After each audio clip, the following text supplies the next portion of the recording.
จะเปลี่ยนบินเป็นเขต12 ล้อนะ12 ล้อเป็นเขต70 ต้นนะ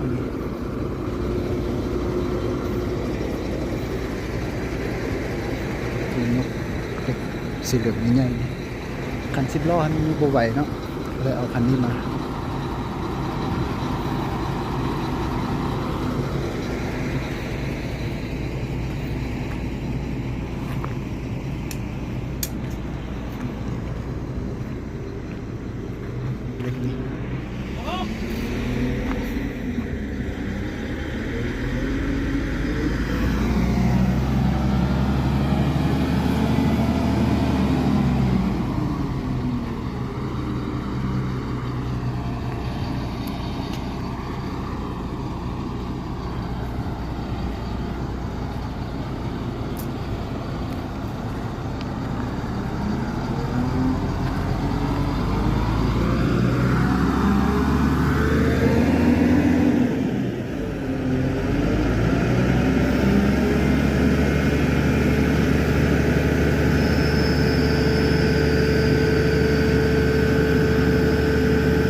เป็นหลังคาเนาะ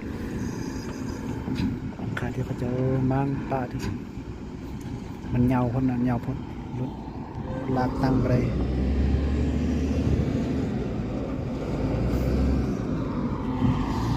ประมาณ2 เมตรนี่แหละหลังคานี้มันลากไปแต่12-13 เมตรล่างตั้งไปนะ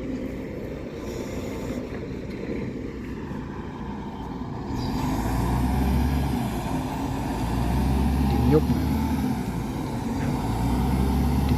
ได้ห้องกันบ่ห้องยุบไรล่ะ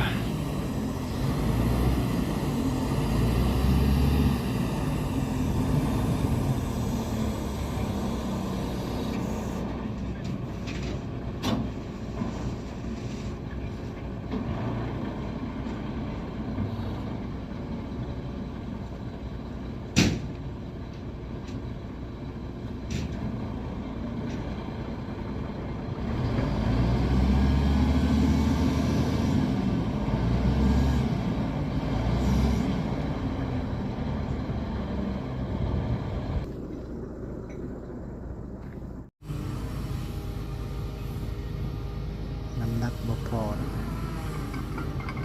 ยกน้ำหนักใส่น้ำหนักติด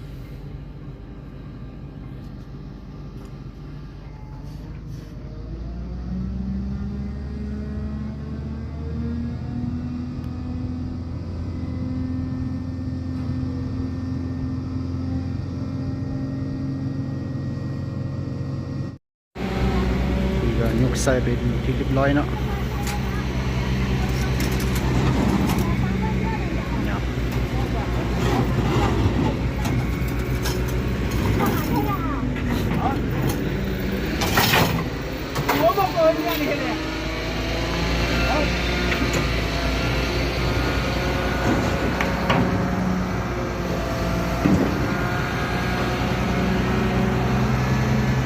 น่าจะ8 เมตรได้เนาะนี่ไปทางนี้ความยาวของมัน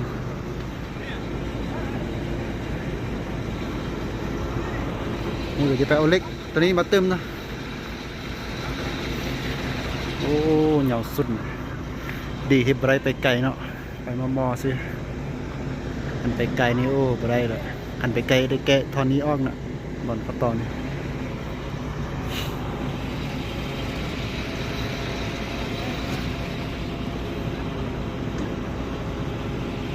เอาเล็กเติม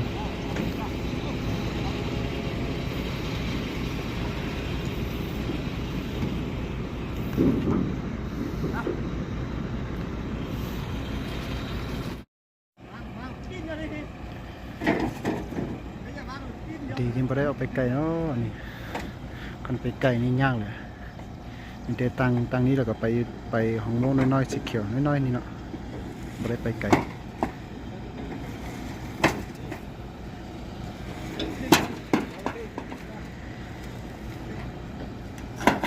นี่ก็จะเอาเล็กตัวนี้เติมนะ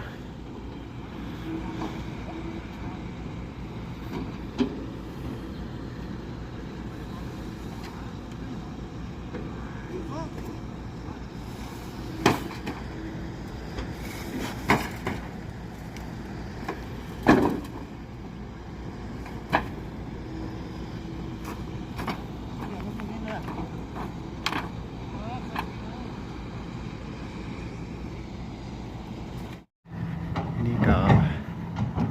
เอาลงมาไปทีเรียบร้อยเนาะแล้วปั้นเขาก็จะเฮ็ดสร้างใหญ่ๆนี่ไข่เครื่องหรือว่าเฮ็ดย่างกับบ่ฮู้เนาะ